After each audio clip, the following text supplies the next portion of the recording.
صل على رسوله الكريم أما بعد فأعوذ بالله من الشيطان الرجيم بسم الله الرحمن الرحيم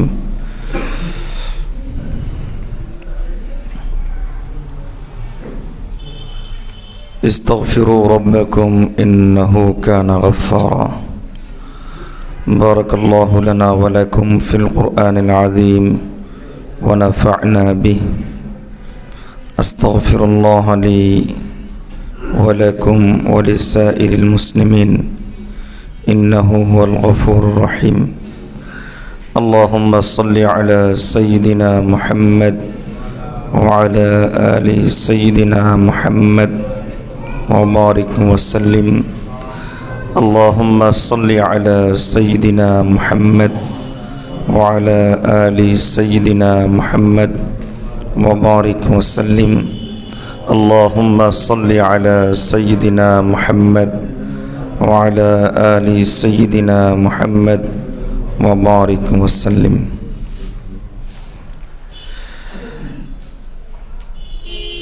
সমস্ত প্রশংসা আল্লাহ তাআলার জন্য।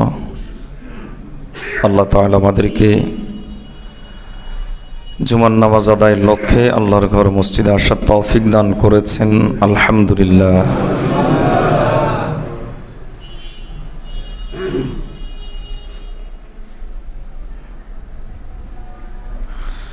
আমরা আলহামদুলিল্লাহ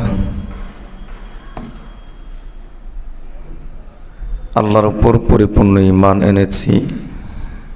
তার যতগুলো গুণ আছে সমস্ত গুণের উপরও এজন্য আমরা বলে থাকি আমানতু বিল্লাহি কামা হুয়া বিআসমাইহি ওয়া সিফাতিহি, যে আমি আল্লাহর উপর ঈমান এনেছি, তার যত নাম আছে, তার যত গুণ আছে, সমস্ত গুণের সঙ্গে সমস্ত নামের সঙ্গে। আল্লাহ তাআলার একটা বড় গুণ হলো আল্লাহ তাআলা তাওয়াব, অধিক হারে বান্দার তওবা কবুলকারী। আল্লাহর একটা বড় গুণ হলো আল্লাহ গাফফার, বান্দার গুনাহ আল্লাহ তাআলা বেশি বেশি করে বড় বড় গুনাহগুলো মাফকারী। তার একটা গুণ হলো তিনি গফুর, তিনি বান্দার গুনাহ অধিক হারে মাফ করেন।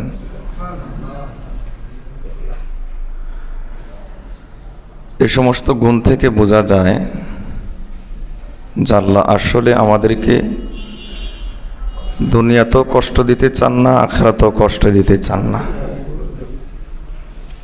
আল্লাহ আমাদেরকে মাফ করতে চান।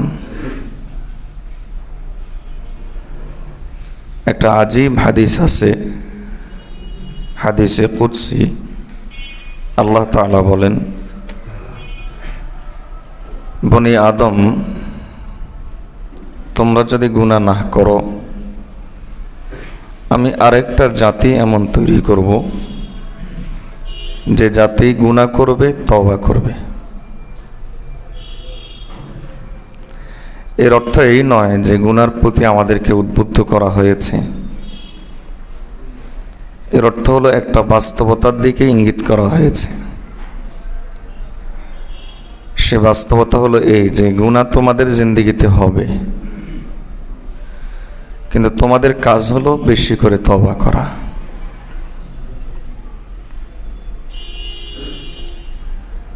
এই যুগের সবচাইতে বড় সমস্যা হলো দুইটা। গুনার বাজার ব্যাপক, মানুষ খুব গুনাহ করে। পরিবেশ গুনার এমন কোনো অঙ্গ নেই যে অঙ্গ গুনাহ থেকে মুক্ত, পবিত্র। এমন কোনো ফ্যামিলি নাই যে ফ্যামিলিতে গুনাহ হয় না। অফিস বলি, আর রাস্তাঘাট বলি, আর শিক্ষা প্রতিষ্ঠান বলি, লোকচক্ষুর সামনে বলি আর লোকচক্ষুর আড়ালে বলি, নাফরমানি আর গুনাহ হয়ই।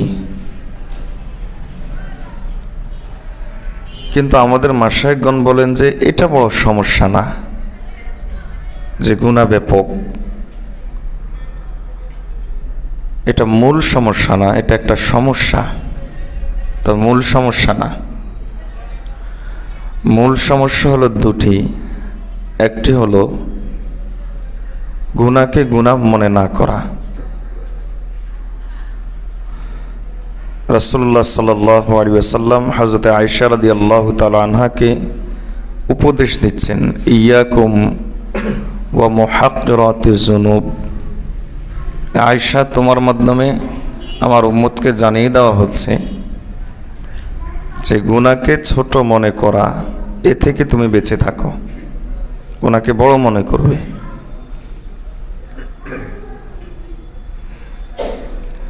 আর আরেকটা বড় সমস্যা হলো তওবা না করা। ইবলিস সব যুগে ছিল, এর অর্থ হলো গুনাহ সব যুগে ছিল। কিন্তু সোনালী যুগের মানুষ, তাদের গুনাহ হতো কিন্তু তওবা করে নিতেন, আর গুনাহকে তারা অনেক বড় করে দেখতেন। এই কথাগুলো এজন্য বলা, দীর্ঘদিন থেকে তওবা এবং ইস্তিগফার সম্পর্কে আলোচনা হচ্ছে না, দিলে জং ধরে গেছে। অথচ আমাদের মাশায়েখগণের দিক নির্দেশনা, যারা দাওয়াতের কাজ করেন, যে সমস্ত উলামায়ে কেরাম, তাদের জন্য বলে থাকেন যে অন্তত মাসে একবার হলো তওবা ইস্তিগফার সম্পর্কে আলোচনা করা, অন্তরে আশা জাগানো। হাদিসের মধ্যে এসেছে, নবীজি সাল্লাল্লাহু আলাইহি ওয়াসাল্লাম বলেছেন, বাশশিরু ওয়ালা তুনাফিরু, ইয়াসসিরু ওয়ালা তুআসসিরু। মানুষের অন্তরে আশা জাগাও, ঘৃণা সৃষ্টি করো না, এবং মানুষকে সহজ পথ দেখাও, কঠিন করিও না। আর তওবা ইস্তিগফারের চাইতে সহজ পথ বান্দার জন্য দ্বিতীয়টা নাই। এর প্রমাণ হলো নবীজি সাল্লাল্লাহু আলাইহি ওয়াসাল্লাম বলেন, বনি আদম, ইবলিস তাকে বিভিন্নভাবে ধোঁকা দেয়।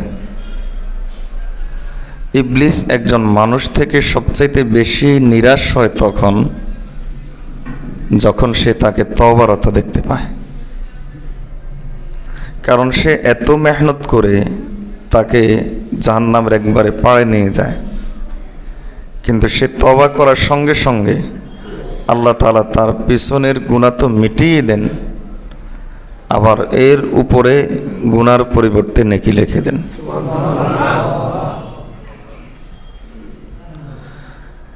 যার কারণে ইবলিস সবচাইতে বেশি নিরাশ হয়। তওবা কেন করা উচিত, এই প্রশ্ন উত্থাপন করা উচিত নয়, বরং এই প্রশ্নই নিজেদের কাছে করা উচিত যে তওবা কেন করা উচিত নয়। কারণ আমরা তো আকণ্ঠ গুনার ভিতরে ডুবে আছি। নবীজি সাল্লাল্লাহু আলাইহি ওয়াসাল্লামের জিন্দেগিতে কোনো গুনাহ ছিল না, গুনাহ ছিল এর কল্পনা করাটাও বেঈমানি। অথচ নবীজি সাল্লাল্লাহু আলাইহি ওয়াসাল্লাম প্রতিদিন 70 বার 100 বার পর্যন্ত তওবা করতেন। সাহাবী বর্ণনা করেন, আমি নবীজির এক মজলিসে গুনেছি যে নবীজি সাল্লাল্লাহু আলাইহি ওয়াসাল্লাম 100 বারেরও অধিক আল্লাহর কাছে তওবা করেছেন।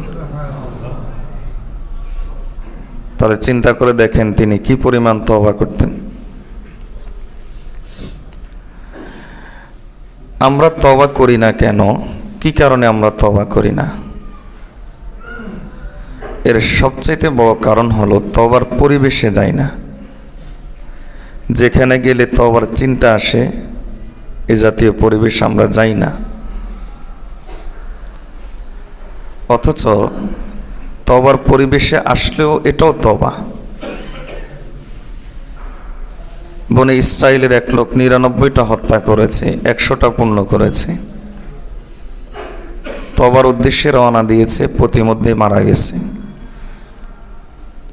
আল্লাহ তাআলা তার 2 ফেরেশতা তাকে নেওয়ার জন্য আসছে, তার রূহ নেওয়ার জন্য আসছে। দুইজনের সাথে ঝগড়া লেগে গেল।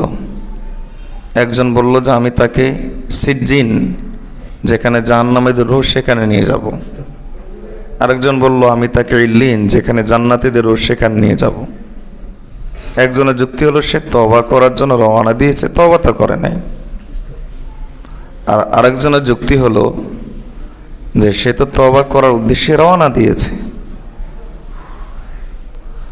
আল্লাহ তাআলা ফয়সালা করে দিলেন, বললেন যে দেখো, গুনার যে পরিবেশ থেকে সে রওনা দিয়েছে,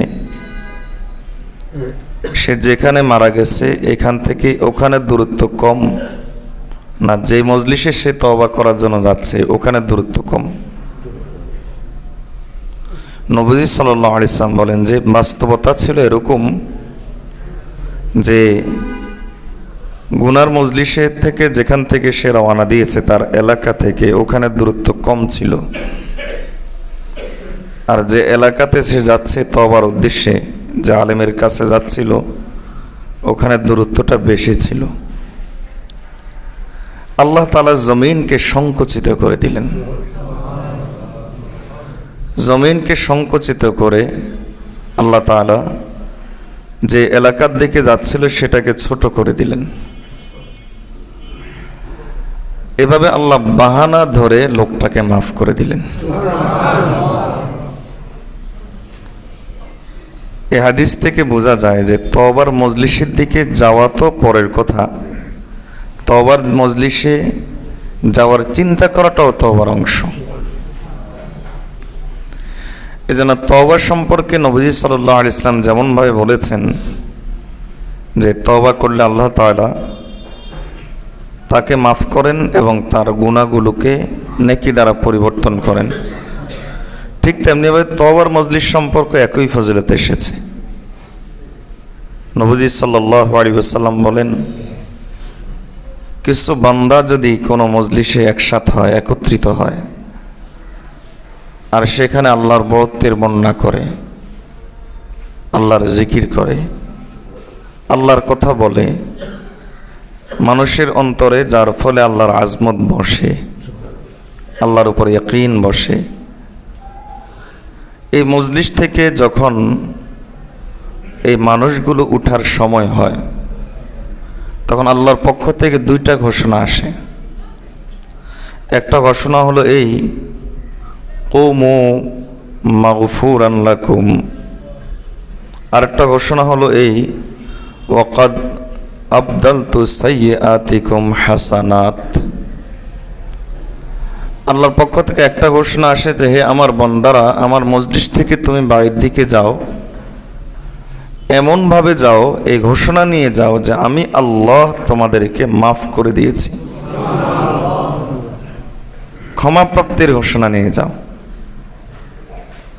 আরেকটা ঘোষণা আসে এই, আমি আল্লাহ তোমার গুনাহগুলোকে নেক আমল দ্বারা পরিবর্তন করে দিয়েছি। এই দুইটা ঘোষণা আসে। এখান থেকে বোঝা যায় তওবার মজলিসে বসাও তওবা।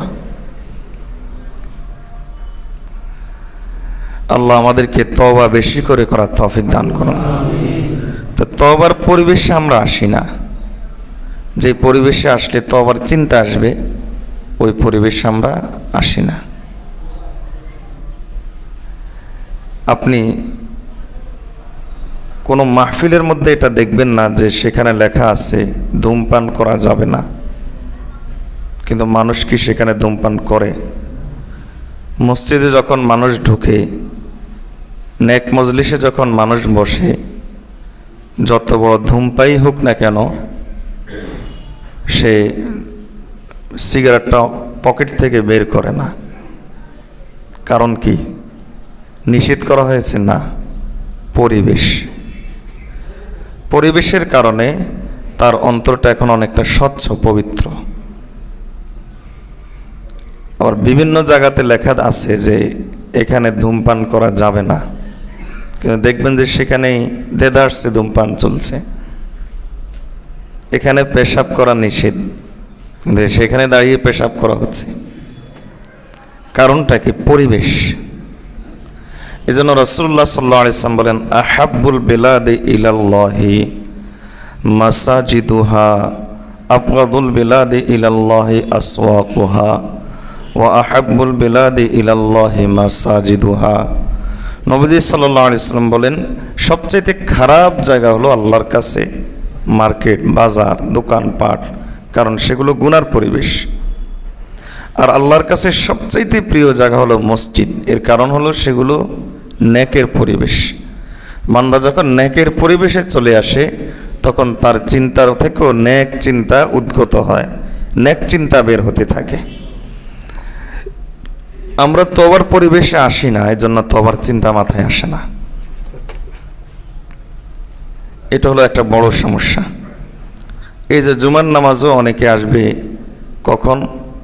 যখন আমরা তাকবীরে তাহরিমা দিব, নামাজের জন্য দাঁড়াবে। অন্যান্য নেক মজলিসে তো যাওয়াই হয় না। আল্লাহ আমাদেরকে বেশি করে নেক মজলিসে যাওয়ার তৌফিক দান করুন। আরেকটা বড় কারণ হলো আমাদের একটা ধারণা আছে। এই ধারণাটা হলো এই, যত গুনাহ করি না কেন আল্লাহ মাফ করে দিবেন। ধারণাটা ভুল নয়, ব্যবহারটা ভুল হচ্ছে। এই ধারণাটা আপন স্থানে সঠিক, কিন্তু এই ধারণাটার ব্যবহার কোথায় হবে এটা আমাদের জানা নাই। হযরত ওমর রাদিয়াল্লাহু তাআলা আনহুর কাছে এক যুবক আসলো। যুবক এসে বলল, হযরত, গুনাহ ছাড়ার চিন্তা মাথায় আসেই না, কারণ আল্লাহর রহমতে এত পরিমাণ, যখন আল্লাহর রহমতের দিকে দৃষ্টি পড়ে তখন চিন্তা হয় যে আমি যত গুনাহ করি না কেন আল্লাহ তো মাফ করবেন। ওমর রাদিয়াল্লাহু তাআলা ওনাকে যুবককে বললেন, ওই যুবক, সব জায়গায় যদি আল্লাহর রহমতের আশা হয় তাহলে আল্লাহর আযাবের ভয়টা কোথায় হবে? কিছু জায়গাতে এমন থাকতে হবে যেখানে আল্লাহর আযাবের ভয় হবে। আমাদের একটা চিন্তা হলো আমরা যত গুনাহ করি না কেন আল্লাহ মাফ করে দিবেন। এই চিন্তাটা ভুল নয়, তবে এর ব্যবহার ভুল হচ্ছে। ব্যবহার ভুল কিভাবে? গুনাহ করার আগেই চিন্তা করে বসে থাকি, অথচ খুব ভালো করে বোঝেন এই কথাগুলো আমি আপনাদেরকে একাধিকবার শুনিয়েছি, একাধিকবার বলেছি। কিন্তু কোরআন মাজিদ আল্লাহ তাআলা বলেন, ফাযাক্কির ফাইন্না যিকরা তানফাউল মুমিনিন। বারবার আলোচনা করো, এতে মুমিনের উপকার হয়। আমি আলোচনা করি, আমি নিজেও ভুলে যাই, যখন আবার আপনাদেরকে বলি তখন মনে ওঠে। তো আমরা গুনার ব্যাপারে এরকম আমাদের ধারণা যে যত গুনাহ করি আল্লাহ মাফ করে দিবেন। এই ধারণাটার একটা সঠিক ব্যবহার আছে। যদি সঠিক ব্যবহার হয়, জায়গা মতো ব্যবহার হয়, তাহলে আল্লাহ অবশ্যই মাফ করবেন। আর যদি এই ধারণাটা ব্যবহার অপাত্রে হয় তাহলে মাফ তো দূরে থাক, ঈমান চলে যাওয়ার আশঙ্কা থাকে। এই ধারণাটা ব্যবহার হবে কোথায়? আল্লাহ মাফ করবেন যত গুনাহ করি না কেন, কোথায় ব্যবহার হবে? এই ধারণাটা ব্যবহার হবে আমার অতীত গুনাহ সম্পর্কে। কি বলেছে বলেন? অতীত গুনাহ সম্পর্কে। অতীত গুনাহ সম্পর্কে আমি আল্লাহর কাছে মাফ চেয়ে এই ধারণা করব যে আল্লাহ মাফ করে দিবেন। শেখুল ইসলাম মুফতি তাকি ওসমানী দামাত বারাকাতুহুম তো লেখেন যে কোনো গুনাহ থেকে তওবা করার পরে, সাচ্চা দিলে তওবা করার পরে দ্বিতীয়বার তওবা করিও না। কারণ দ্বিতীয়বার তওবা করার অর্থ হলো তোমার মনে এখনো সন্দেহ রয়ে গিয়েছে আল্লাহ মাফ করবেন কি করেছেন কি না, অথচ আল্লাহর ওয়াদা হলো আল্লাহ মাফ করে দিয়েছেন। আমাদের অতীতে কার কত কিছু আছে, কে আমরা এই কথা বলতে পারবো যে আমার অতীত সুন্দর? বরং আমরা সবাই এই কথা বলতে বাধ্য হব আমাদের অতীত খারাপ। তওবার রাস্তা যখন বেছে নেবেন, সাচ্চা দিলে তওবা করে নেবেন, তখন অতীত নিয়ে আর টেনশনে কিছু নাই। আল্লাহ তাআলা এই অতীতকেও দামি বানিয়ে দিবেন এই তওবার মাধ্যমে। আপনার কাজ হলো শুধু এই চিন্তা করা যে আল্লাহুম্মা মাগফিরাতুকা আওসাউ মিন যুনুবি ইলাহি আবদুকাল আসি আতাকা মুকিররাম বিযুনুবি ক্বাদ দাআকা ফাইন তাগফির ফাআনতা লিযাকা আহলুন ওয়া ইন তাতরুদ ফামান ইয়ারহাম সিওয়াকা। ওগো আল্লাহ, আমার গুনাহ যত বেশি হোক না কেন আপনি এর চাইতে বেশি মাফ করতে পারেন। আপনার মাফের সংখ্যা এর চাইতে বেশি। ওগো আল্লাহ, আপনার গুনাহগার বান্দা আপনার কাছে এসেছে, অনেক আশা নিয়ে এসেছে। আপনার দরবার তো এমন এক দরবার যেই দরবারে সবচাইতে বেশি আশা পূরণ হয়েছে। কত মানুষ তাদের আশাগুলোকে পূরণ করে নিয়েছে। ওগো আল্লাহ, আপনার এই গুনাহগার বান্দা আপনার দরবারে এসেছে এমন একটা আশা নিয়ে যা আপনি মাফ করে দিবেন। আপনি যদি ধাক্কা দেন তাহলে আপনি ছাড়া আমাকে মাফ করানোওয়ালা কে আছে?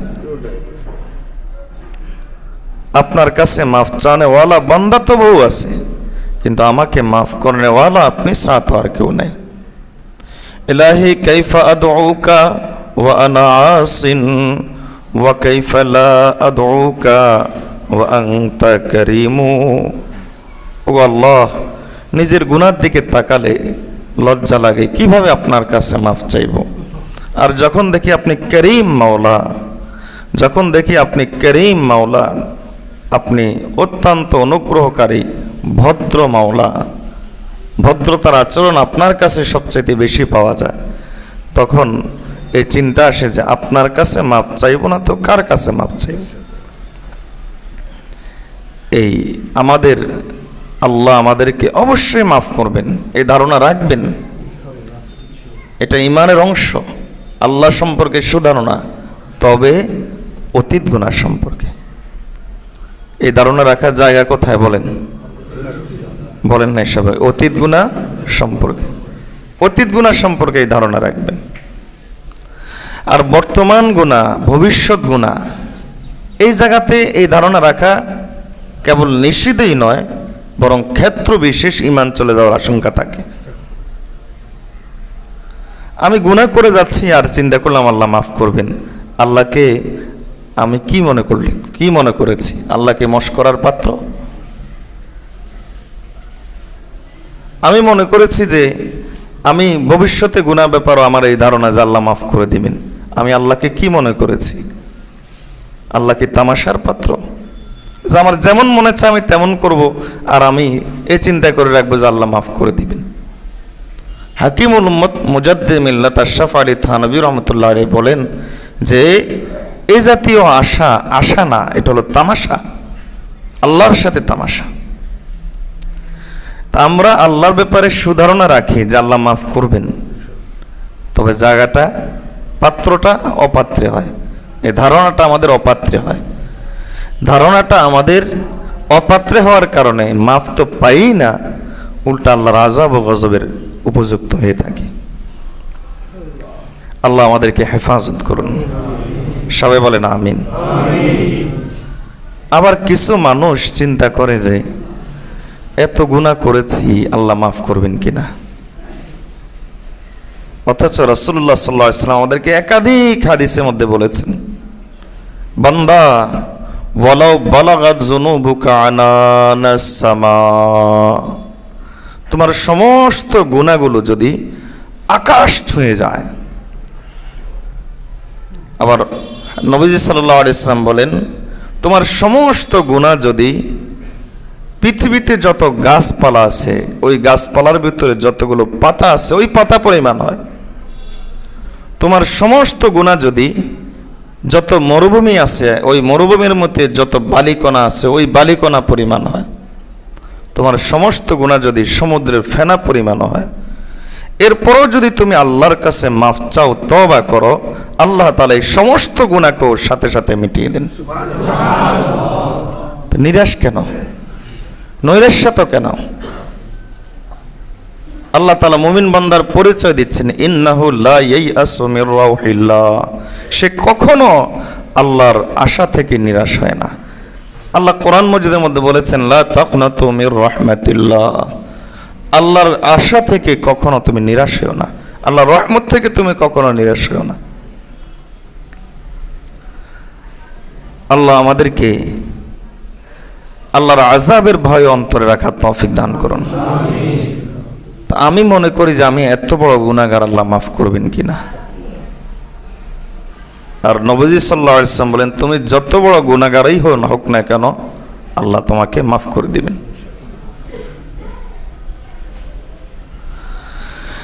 কিছু মানুষ তওবা করে না, তওবার পরিবেশে আসায় না, আবার কিছু মানুষ তওবা করে না, তওবা সম্পর্কে তার এই ধারণা যে আল্লাহ মাফ করে দিবেন, এজন্য সে গুনাহ করতে থাকে।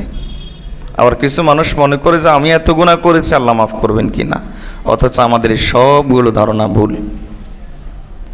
আল্লাহ আমাদেরকে তওবা বেশি করে করার তৌফিক দান করুন। তওবা করবেন তো ইনশাআল্লাহ। মনে রাখবেন, কোন ব্যক্তির তওবার সুযোগ হয় না, তওবা করার সুযোগ হয় না যদি তার জিন্দেগিতে ইস্তেগফারের অভ্যাস না থাকে। ইস্তেগফার আর তওবার মধ্যে পার্থক্য কি? ইস্তেগফার মানে শুধু আল্লাহর কাছে মাপ চাওয়া, মুখে বলা। আমরা যেমন একজনের গায়ে পা লেগে গেলে বলি সরি, একটা ভুল করে ফেললে বলি সরি, এটা হলো ইস্তেগফার, আল্লাহকে সরি বলা। আস্তাগফিরুল্লাহ অর্থাৎ হে আল্লাহ, আমি আপনার কাছে মাপ চাই। রাসূলুল্লাহ সাল্লাল্লাহু আলাইহি ওয়াসাল্লাম বলেন, মান ক্বালা আস্তাগফিরুল্লাহাল্লাযী লা ইলাহা ইল্লা হুয়াল হাইয়ুল কাইয়্যুম ওয়া আতুবু ইলাইহি গুফিরা লাহু মা তাকাদ্দামা মিন যামবিহি ওয়া ইন কানা ফাররাম মিনাজ যাহাফি ওয়া ফি রিওয়ায়াতিন ওয়া ইন কানা ফাররা মিনাজ যাহাফি। নবীজি সাল্লাল্লাহু আলাইহি ওয়াসাল্লাম বলেন, যে ব্যক্তি পড়বে আস্তাগফিরুল্লাহাল্লাযী লা ইলাহা ইল্লা হুয়াল হাইয়ুল কাইয়্যুম ওয়া আতুবু ইলাইহি লা হাওলা ওয়ালা কুওয়াতা ইল্লা বিল্লাহিল আলিয়্যিল আযীম, এই ইস্তেগফারটা যে ব্যক্তি পড়বে, আল্লাহ তাআলা তার অতীতের সমস্ত গুনাহ মাফ করে দিবেন। জিহাদের ময়দান থেকে পলায়ন করা একটা কবিরা গুনাহ, শক্ত গুনাহ। নবীজি সাল্লাল্লাহু আলাইহি ওয়াসাল্লাম বলেন, তার জিন্দেগিতে এরকম কবিরা গুনাহ থাকলে এটা আল্লাহ মাফ করে দিবেন। ইস্তেগফার যত বেশি করবেন তত বেশি আপনার মাথায় তওবার চিন্তা আসবে। এজন্য আপনি মনে রাখবেন এই কথা, আমার জিন্দেগিতে ইস্তেগফার বেশি, এর অর্থ হলো আমার জিন্দেগিতে তওবা আসবে ইনশাআল্লাহ। আর তওবা মানে এটা আরেকটু কঠিন বিষয়। আল্লাহর কাছে মাফ তো চাইলাম, মাফ চাওয়ার পাশাপাশি যে গুনার ব্যাপারে মাপ চাচ্ছি সেটা ছেড়ে দিলাম। আবার মাপ চাওয়ার পাশাপাশি আল্লাহর কাছে লজ্জিত হলাম। আবার লজ্জিত হওয়ার পাশাপাশি আল্লাহর সাথে কমিটমেন্ট করলাম যে আমি এই গুনাহটা আর ভবিষ্যতে করব না। এটা হলো তওবা, এটা হলো তওবা। তওবা আমাদের জন্য একটু কঠিন। কেন কঠিন? গুনায় মজা পেয়ে গেছি। আমরা কে না জানি যে গুনার মধ্যে অনেক সমস্যা আছে। গতকালকে কুষ্টিয়ার ইসলাহি মজলিসে বলছিলাম হাফিজ ইবনুল কাইয়্যিম রাহিমাহুল্লাহর কথা। ওনাকে জিজ্ঞেস করা হয়েছিল গুনার কি ক্ষতি, উনি চমৎকার করে উত্তর দেন যে বলো তো, উনি পাল্টা প্রশ্ন করেন, বলো তো ইবলিসকে জান্নাত থেকে বের করলো কোন জিনিস? বলো তো ইবলিসকে আল্লাহর রহমত থেকে বঞ্চিত করে লানতের ভিতরে ফেলে দিল কোন জিনিস? বলো তো ইবলিসকে ফেরেশতাদের সরদার থেকে নামিয়ে লাঞ্ছিত করলো কোন জিনিস? বলো তো ইবলিসকে তাসবিহের কারীদের দল থেকে বের করে নাফরমান আর কাফেরদের দলে অন্তর্ভুক্ত করলো কোন জিনিস? বলো তো ইবলিসের বাহ্যিক সুরত এবং অন্তরের সুরতকে খারাপ করে দিল, নাপাক করে দিল কোন জিনিস? বলো তো আদ জাতির মতো শক্তিশালী জাতির উপর আযাব আসলো কি কারণে? বলো তো সামুদ জাতির মতো শক্তিশালী জাতির উপর আল্লাহর পক্ষ থেকে অগ্নি বৃষ্টি কেন আসলো? বলো তো হযরত শুআয়ব আলাইহিস সালামের জাতির মতো শক্তিশালী জাতির উপর আল্লাহর পক্ষ থেকে অগ্নি বৃষ্টি কেন আসলো? বলতো লূত আলাইহিস সালামের জাতিকে আল্লাহ কেন উলটপালট করে দিলেন? বলতো নূহ আলাইহিস সালামের জাতিকে আল্লাহ তাআলা কেন ডুবিয়ে দিলেন? বলতো আল্লাহ তাআলা কেন বললেন উলাইকা ইয়ালআনুহুল্লাহ ওয়া ইয়ালআনুহুমুল লাঈনুন, এদের উপর আল্লাহর লানত এবং লানতকারীর লানত, যেই কারণে বললেন তার নাম হলো গুনাহ। এই হলো গুনার ক্ষতি, এই হলো গুনার ক্ষতি। তা আমাদের জিন্দেগিতে তো গুনার অভাব নাই। এই গুনাহ থেকে বের হওয়া আমাদের জন্য এখন অনেকটা কঠিন হয়ে গেছে। আমরা জানি যে গুনার ক্ষতি কি, এরপরও আমাদের অবস্থা হলো ধূমপানকারীর মতো। জানে যে ধূমপান করলে নিজের স্বাস্থ্যের জন্য ক্ষতিকর, আশেপাশে যারা আছে তাদের জন্য ক্ষতিকর, কিন্তু এরপরও ধূমপান সময় যখন হয়, নেশা যখন উঠে, তখন পাগল হয়ে যায়। ওই সিগারেটটা মুখে নেওয়া ছাড়া তার শান্তি হয় না। তা আমরা জানি গুনাহ ক্ষতিকর, এরপরও যখন গুনার নেশা অন্তরে আসে, যখন গুনার কথা মনে গিজ গিজ করে ওঠে, তখন আর স্থির থাকতে পারি না, ওই গুনাহটা আমরা করি। এই নেশা থেকে, যেই কোনো নেশা থেকে একদিনে বের হওয়া যায় না। আমাদের এখন গুনাহ আমাদের জন্য হয়ে গেছে নেশা। এবং যুবকরা যে গুনায় সবচেয়ে বেশি আক্রান্ত, পণ আসক্তি। পণ আসক্তি, এই নেশা তো হলো সাধারণ যে নেশা, আফিম, গাঞ্জা, মদ, এসব নেশার চাইতে আরো মারাত্মক, ইয়াবার চাইতে মারাত্মক হলো এই নেশা। এই নেশা থেকে একদিনে বের হওয়া সম্ভব হচ্ছে না। এজন্য একটা সহজ হাতিয়ার হলো ইস্তিগফার। ইস্তিগফার কা ঝুম লাগা দো, ইস্তিগফার কা ঝুম লাগা দো।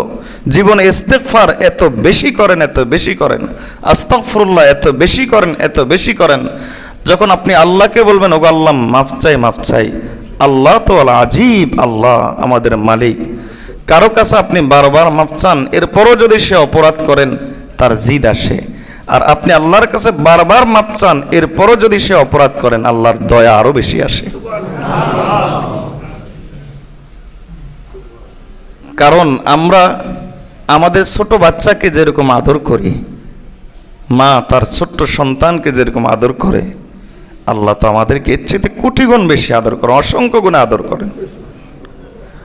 দেখবেন যে ছোট্ট সন্তান যখন কোলে নেন, যদি সে আপনার গালে থাপ্পড় মারে, আপনার দাড়ি ধরে যদি টান মারে, চুল ধরে যদি টান মারে, একটা খামসি মারে, হয়তো ব্যথা পেয়েছেন, কিন্তু তাকে কি ফেলে দেই? আমরা আরো বুকে জড়িয়ে ধরি, তাকে আরো বেশি আদর করি। সন্তানকে মা যখন মারে, তখন সন্তান ওই মাকে আরো বেশি জড়িয়ে ধরে। যত জড়িয়ে ধরে তত তার দয়া আসে, মায়ের দয়া আসে। আল্লাহর কাছে আমরা তো এর চাইতে ছোট। মায়ের দয়ার তো তুলনা আছে, আল্লাহর দয়ার তো তুলনা নাই। আমি যখন বারবার আস্তাগফিরুল্লাহ বলবো, এরপরও যদি আবার গুনাহ করব, আল্লাহর রহমত আমাদেরকে আরো জড়িয়ে ধরবে। গুনাহ থেকে বের হতে পারছেন না, আস্তাগফিরুল্লাহর স্তূপ গড়ে ফেলেন আপনার আমলনামাতে।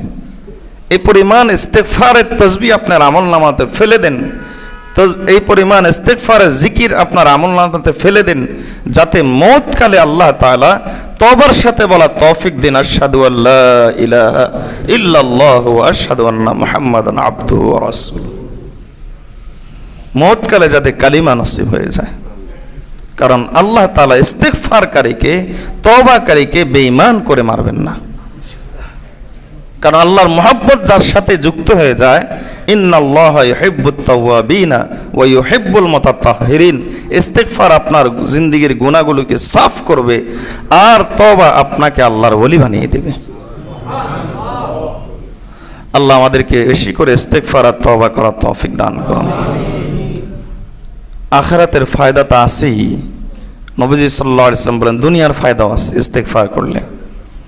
মান লাজিমাল ইস্তিগফারা জাআলাল্লাহু লাহু মিন কুল্লি দাইয়িকিন মাখরাজা ومن كل هم فرجا ورزقه من حيث لا يحتسب।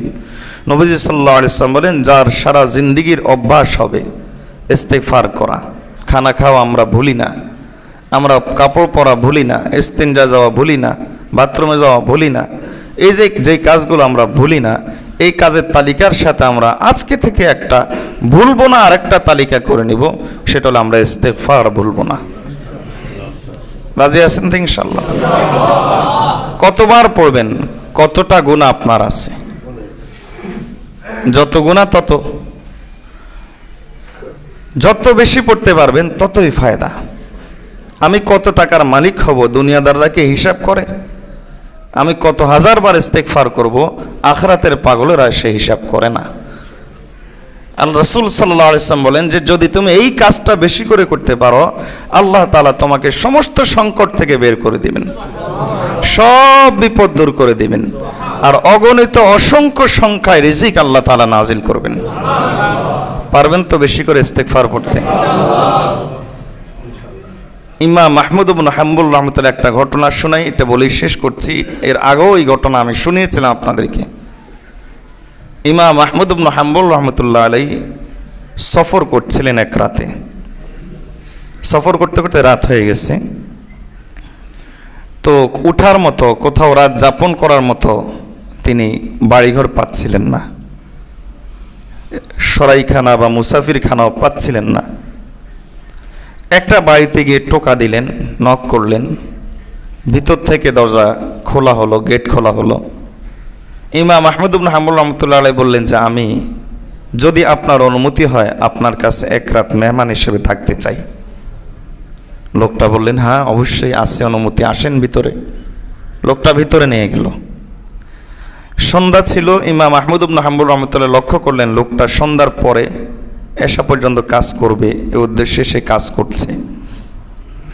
সে ছিল কামার, লোহা পিঠায় দা বুট এগুলো বানায়, তো এগুলো বানাচ্ছে আর লোহা পিটাচ্ছে, আর মুখে আস্তে আস্তে পড়তেছে আস্তাগফিরুল্লাহ আস্তাগফিরুল্লাহ আস্তাগফিরুল্লাহ। ইমাম আহমদ ইবনে হাম্বল রাহমাতুল্লাহ আলাইহি কৌতূহল বশত এমনিতে জিজ্ঞেস করলেন যে ভাই তুমি এত বেশি আস্তাগফিরুল্লাহ কেন পড়ো? অন্যান্য জিকিরে তো আছে, সেগুলো বাদ দিয়ে যে দেখি যে তুমি শুধু আস্তাগফিরুল্লাহ বেশি পড়ছো, কারণটা কি? লোকটা বলল এর কারণ হলো আমি যখনই কোনো পেরেশানিতে পড়েছি বেশি করে আস্তাগফিরুল্লাহ পড়েছি, আল্লাহ দূর করে দিয়েছেন। আস্তাগফিরুল্লাহর আমি এমন আশ্চর্য ফল পেয়েছি যে আমি যখনই কোনো আশা আমার অন্তরে এসেছে আমি আস্তাগফিরুল্লাহ বেশি পড়েছি, আল্লাহ আমার ওই আশা পূরণ করে দিয়েছেন। ইমাম আহমদ ইবনে হাম্বল রাহমাতুল্লাহ বলেন তাহলে এর অর্থ হলো তুমি হয় এখন কোনো পেরেশানিতে আছো, অন্যথায় তোমার মনে বড় কোনো আশা আছে। লোকটা উত্তর দিল পেরেশানি নাই, আলহামদুলিল্লাহ অনেক সুখে রেখেছেন, কিন্তু মনে মনে একটা বড় আশা কোত্থেকে যে ইদানিং আমার অন্তরে এসেছে আমি বুঝতে পারছি না। সে আশাটা হলো এই, আল্লাহ তাআলা আমার অন্তরে এই কয়েকদিন থেকে একটা আশা জাগিয়ে দিয়েছেন যে এই যুগের সবচেয়ে বড় ইমাম যিনি, তাকে যদি আমি একটু মেহমানদারি করতে পারতাম।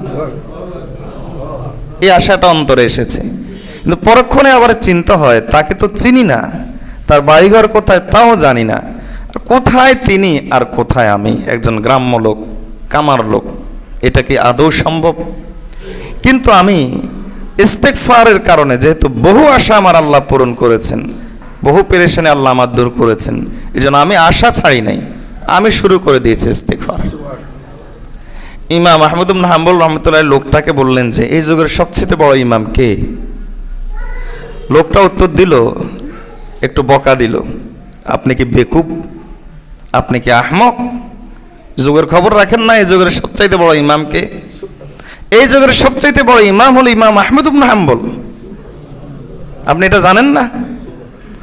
ইমাম আহমদ ইবনে হাম্বল রাহমাতুল্লাহ আলাইহি উত্তর দিলেন, যদি তোমার ধারণা মতে এই যুগের সবচাইতে বড় ইমাম ইমাম আহমদ ইবনে হাম্বল হয়, তাহলে আল্লাহর বান্দা সুসংবাদ শোনো, আল্লাহ তোমার ইস্তেগফারের বরকতে ওই আশাটাও পূরণ করেছেন, কারণ আমি ইমাম আহমদ ইবনে হাম্বল। এজন্য ইস্তেগফার আমরা বেশি করে করব, আল্লাহ তাআলা তওবার তৌফিক দিবেন। তওবার পরিবেশে যাব, আল্লাহ তওবার তৌফিক দিবেন। অতীত গুনার ব্যাপারে আল্লাহর কাছে আশা রাখবো যে আল্লাহ মাফ করে দিবেন। ভবিষ্যৎ গুনার ব্যাপারে আল্লাহর ভয় অন্তরে রাখবো, আল্লাহর আযাবের ভয় আমরা অন্তরে রাখবো। আল্লাহ আমাদের সকলকে তওবাকারী হিসাবে কবুল করে নিন। আল্লাহ আমাদের সকলকে ইস্তেগফারকারী হিসাবে কবুল করে নিন। ওয়া আখিরু দাওয়ানা আনিল হামদুলিল্লাহি রাব্বিল আলামিন।